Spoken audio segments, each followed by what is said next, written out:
Hi friends, നിങ്ങളുടെ സ്വപ്ന ജോലിയായിട്ടുള്ള RRBJയുടെ ഒന്നാം കടമ്പ കടന്നവരാണ് നിങ്ങളിൽ പലരും. ഇനി അങ്ങോട്ട് എങ്ങനെയാ, ഇനി എന്താ ചെയ്യേണ്ടത്? നമുക്കറിയാം CBT2 കുറച്ചും കൂടെ ബുദ്ധിമുട്ടാണ്. അല്ലെങ്കിൽ 100 മാർക്കിന്റെ CBT1 പോലെയല്ല 150 മാർക്കിന്റെ CBT2. 120 മിനിറ്റിൽ 150 മാർക്കിന്റെ വലിയൊരു സിലബസ് തന്നെ അവിടെ കവർ ചെയ്യാനുണ്ട്. അതിൽ 100 മാർക്ക് ഏതാണ്? ടെക്നിക്കലാണ്. ബാക്കി 50 മാർക്കേ നോൺ ടെക്നിക്കൽ ഉള്ളൂ. നോൺ ടെക്നിക്കൽ തന്നെ ഫിസിക്സ്, കെമിസ്ട്രിക്ക് 15 മാർക്ക്, ജനറൽ അവയർനെസ്സിന് 15 മാർക്ക്, അതുപോലെ ബാക്കി 10 മാർക്കുകൾ പുതിയ സിലബസ് ആയിട്ടുള്ള ബേസിക്സ് ഓഫ് കമ്പ്യൂട്ടർ ആപ്ലിക്കേഷൻ, അതിൽ ബേസിക്സ് ഓഫ് എൻവയോൺമെന്റിനുള്ളതാണ്. സോ നമുക്ക് എങ്ങനെ ഇനിയുള്ള വളരെ കുറച്ച് ദിവസങ്ങളേ ഉള്ളൂ, നമുക്ക് ഏകദേശം 20 to 25 ഡേയ്സിന്റെ ഒരു മാർജിൻ ഉണ്ടെന്ന് വിചാരിക്കുക, പഠിക്കാനുള്ള ടൈം ഉണ്ടെന്ന് വിചാരിക്കുക. എങ്ങനെ നമുക്ക് ഈ 150 മാർക്ക് ഏറ്റവും നന്നായിട്ട് സ്കോർ ചെയ്യാം? അത് നമുക്ക് ആദ്യം പ്രീവിയസ് ഇയർ കട്ട് ഓഫ് അറിയണം. കഴിഞ്ഞ കൊല്ലങ്ങളിൽ വന്നിട്ടുള്ള കട്ട് ഓഫ് വെച്ച് നോക്കുമ്പോൾ അറിയാം, ഏകദേശം 90 to 95 ആണ് ഈ അൺറിസർവ്ഡിന്റെ അല്ലെങ്കിൽ ജനറലിന്റെ കട്ട് ഓഫ്. അതായത് ഈ തവണ കുറച്ചുകൂടെ കോമ്പറ്റീഷൻ കൂടി, കുറച്ചുകൂടെ ഒഴിവുകൾ കുറഞ്ഞ ഈ ഒരു അവസ്ഥയിൽ 100+ മാർക്ക് വാങ്ങിക്കുന്നവർ മാത്രമേ എന്ത് ചെയ്യുള്ളൂ, കയറി പോവുകയുള്ളൂ. അല്ലെങ്കിൽ RRBJ എന്നുള്ള ജോലി സ്വന്തമാക്കണമെങ്കിൽ 100+ എന്ന് പറഞ്ഞൊരു ടാർഗറ്റ് വെക്കുക. ഈ 100+ ടാർഗറ്റിൽ എത്തുമ്പോൾ നോൺ ടെക്നിക്കലിന്റെ 50 മാർക്കും ടെക്നിക്കലിന്റെ 100 മാർക്കും അതിൽ എത്രയാണ് സ്കോർ ചെയ്യേണ്ടത്, അതിനെപ്പറ്റി ഒരു ധാരണ നിങ്ങൾക്ക് തരാനും എങ്ങനെയായിരിക്കണം നിങ്ങളുടെ പ്രിപ്പറേഷൻ എന്നൊന്ന് പറഞ്ഞുതരാൻ വേണ്ടിയിട്ടാണ് ഞാൻ വന്നിട്ടുള്ളത്. നമുക്ക് നോക്കുമ്പോൾ ടെക്നിക്കലാണ് ഇവിടുത്തെ major player. 100 marks of technical.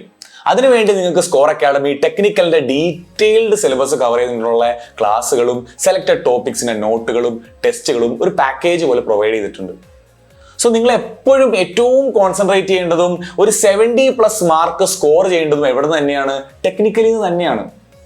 പൊതുവേ കേരള PSCയുടെ ടോപ്പിക്സ് വെച്ച് നോക്കുമ്പോൾ RRBJ ടെക്നിക്കൽ കുറച്ചുകൂടെ എളുപ്പമാണ്.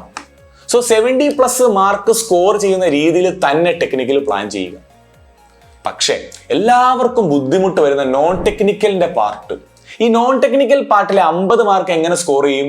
അതിനെപ്പറ്റി നമുക്കൊന്ന് കനത്തിൽ തന്നെ ആലോചിക്കാം. എങ്ങനെ വേണം ആ പാർട്ട് സ്ട്രാറ്റജൈസ് ചെയ്യാൻ വേണ്ടിയിട്ട്? വലിയ സിലബസും കുറച്ച് ചോദ്യങ്ങളും ചോദിക്കുന്ന ആ ഒരു ഏരിയ. സിലബസ് വാസ്റ്റ് ആണ്, ചോദ്യങ്ങൾ കുറവാണ്. സോ അവിടെ സ്ട്രാറ്റജിക്കലായിട്ട് മൂവ് ചെയ്താലേ, അവിടെ ബുദ്ധിപരമായിട്ട് പഠിച്ചാൽ മാത്രമേ നമുക്കത് സ്കോർ ചെയ്യാൻ പറ്റുള്ളൂ. അല്ലെങ്കിൽ ആ 50 മാർക്കിൽ ഒരു 30+ മാർക്സ് എങ്കിലും സ്കോർ ചെയ്താൽ മാത്രമേ നമ്മൾ ക്വാളിഫൈ ചെയ്യുള്ളൂ. സോ ഈ 50 മാർക്കിൽ ഫിസിക്സ് കെമിസ്ട്രിയുടെ 15 മാർക്കും ജനറൽ അവയർനെസിന്റെ 15 മാർക്കും ഇതിനെ നമുക്ക് കോമൺ ടോപ്പിക്സ് ആയിട്ട് കരുതാം. അതായത് CBT1ലും CBT2ലെയും കോമൺ ടോപ്പിക്സ് ആയിട്ട് കരുതാം. ഇനി പുതിയ ടോപ്പിക്സ് ആയിട്ടുള്ള, കമ്പാരിറ്റീവ്ലി പുതിയ ടോപ്പിക്സ് ആയിട്ടുള്ള CBT2ൽ മാത്രമുള്ള കമ്പ്യൂട്ടറും എൻവയോൺമെന്റും, basics of computer application, basics of environment and pollution control, ഇതിനെ പുതിയ ടോപ്പിക് ആയിട്ട് കരുതാം. സോ കോമൺ ടോപ്പിക്സും ന്യൂ ടോപ്പിക്സും. ഈ കോമൺ ടോപ്പിക്സിനെ ആദ്യം നോക്കുകയാണെങ്കിൽ കോമൺ ടോപ്പിക്സിൽ നിങ്ങൾ റിവൈസ് ചെയ്യുക. കഴിഞ്ഞ വട്ടം CBT1ന് വേണ്ടി പഠിച്ച കാര്യങ്ങൾ അന്ന് ഉണ്ടാക്കിയിട്ടുള്ള നോട്ട്സ് വെച്ചിട്ട് റിവൈസ് ചെയ്യുക. കൂടുതൽ ടെസ്റ്റുകൾ വെച്ചിട്ട് ആ ഭാഗത്തിനെ, ജനറൽ അവയർനെസ്സും ഫിസിക്സ് കെമിസ്ട്രി എന്ന് പറയുന്ന ഭാഗത്തിനെ മാക്സിമം റിവൈസ് ചെയ്യുക. അതിനുവേണ്ടി കുറച്ച് സമയം മാറ്റി വയ്ക്കുക, റിവിഷന് മാത്രം. ആ 15-30 മാർക്കിനേക്കാൾ കൂടുതൽ ഈ തവണ കോമ്പറ്റീഷൻ ഉണ്ടാക്കാൻ പോകുന്നത് കമ്പ്യൂട്ടറിന്റെയും എൻവയോൺമെന്റിന്റെയും ന്യൂ സിലബസ് ആണ്. പുതിയ 20 മാർക്കുകളാണ് ഈ തവണ എന്ത് ചെയ്യാൻ പോകുന്നത്, കോമ്പറ്റീഷൻ ഉണ്ടാക്കാൻ പോകുന്നത്. നോൺ ടെക്കിന്റെ കാര്യത്തിൽ കേട്ടോ, ടെക്ക് വേറെ തന്നെ ഒരു ഏരിയ ആണ്.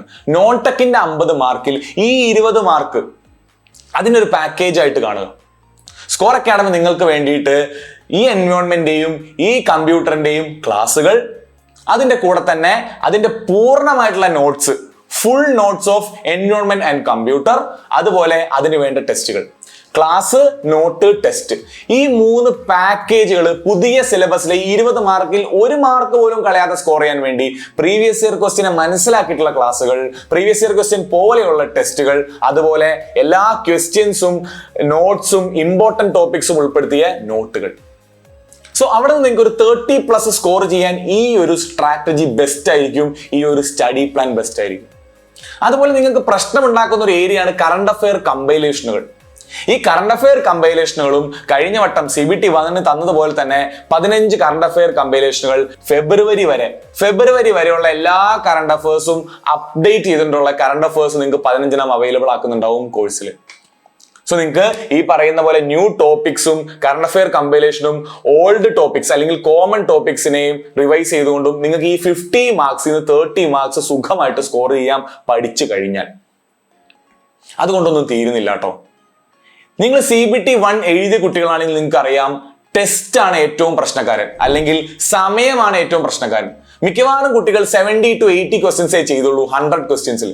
നമുക്ക് 100 ക്വസ്റ്റ്യൻസിൽ 100 ക്വസ്റ്റ്യൻസ് ചെയ്താൽ മാത്രമേ നമ്മൾ ക്വാളിഫൈ ആവുള്ളൂ. സോ എല്ലാവർക്കും ആ ബുദ്ധിമുട്ട് നേരിട്ടിട്ടുണ്ട്. ഈ തവണ മാത്സും റീസണിങ്ങും CBT 2 ഇല്ലാത്തതുകൊണ്ട് സമയം കുറച്ചുകൂടെ മെച്ചപ്പെടുത്താം. എന്നാലും നമ്മൾ ഈ 150 ക്വസ്റ്റ്യൻസ് 120 മിനിറ്റ്സിൽ ചെയ്യണമെങ്കിൽ നിർബന്ധമായിട്ട് നിങ്ങൾ സമയം കാൽക്കുലേറ്റ് ചെയ്യാൻ വേണ്ടിയിട്ട് ടെസ്റ്റുകൾ എടുക്കുക. അതിന് വേണ്ടിയിട്ട് ഒരു ഡീറ്റെയിൽഡ് ടെസ്റ്റ് സീരീസ്, സബ്ജക്ട് ടെസ്റ്റുകൾ ടെക്നിക്കലിന്റെ, സബ്ജക്ട് ടെസ്റ്റുകൾ നോൺ ടെക്നിക്കലിന്റെ, അതുപോലെ മോക്ക് ടെസ്റ്റുകൾ, ഇതെല്ലാം ഉൾപ്പെടുത്തിയിട്ട് 38 ടെസ്റ്റുകളുടെ ഒരു ടെസ്റ്റ് സീരീസും പ്രൊവൈഡ് ചെയ്തിട്ടുണ്ട്. അങ്ങനെ ഒരു full on crash course RRB JEE CBT 2 കടക്കാനുള്ള ഫുൾ ഓൺ ഡീറ്റെയിൽസും എല്ലാം ഉൾപ്പെടുത്തിയിട്ടുള്ള ഒരു ക്രാഷ് കോഴ്സ് അല്ലെങ്കിൽ ഒരു കോഴ്സ് നിങ്ങൾക്ക് വേണ്ടി സ്കോർ പ്രൊവൈഡ് ചെയ്തിട്ടുണ്ട്. എത്രയും പെട്ടെന്ന് അതിന് ഉപഭോക്തരാവുക, അതിനെ ഉപയോഗപ്പെടുത്തുക. ഈ പരീക്ഷാ സീസണിൽ RRB JEE ആയിട്ട് നിങ്ങൾ പുറത്തോട്ട് ഇറങ്ങും. എല്ലാവർക്കും എൻ്റെ best of luck. Thank you.